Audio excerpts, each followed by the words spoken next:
দেশের স্বরাষ্ট্রমন্ত্রী অমিত শাহের বিরুদ্ধে সংবিধান প্রণেতা ডক্টর বি.আর. আম্বেদকর সম্পর্কে কুরুচিকর মন্তব্যের অভিযোগ তুলে রাজ্য জুড়ে আন্দোলনে নেমেছে তৃণমূল কংগ্রেস।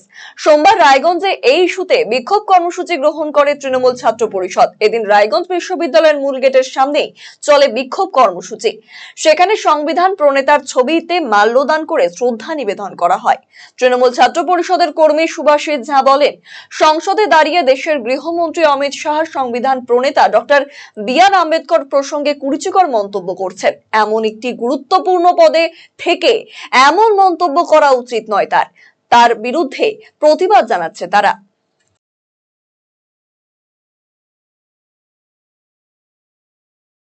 আমাদের আজকে কর্মসূচি রয়েছে যে অমিত শাহ যিনি গৃহমন্ত্রী আছেন আমাদের দেশের, তো উনি পার্লামেন্টে আমাদের ডক্টর বি.আর. আম্বেদকর মহাশয়ের সম্বন্ধে কুরুচিকর মন্তব্য উনি করেছেন। হ্যাঁ, উনি বিজেপির নেতা হতে পারেন, বাট ওনাকে মনে রাখতে হবে যে উনি একজন গৃহমন্ত্রী। ওনার সেই পোস্টে বসে নিয়ে ওনার এই সমস্ত কুরুচিকর মন্তব্য করাটা উচিত না। তো তার বিরুদ্ধেই, তার প্রতিবাদে আমরা এখানে আন্দোলন আজকে নেমেছি।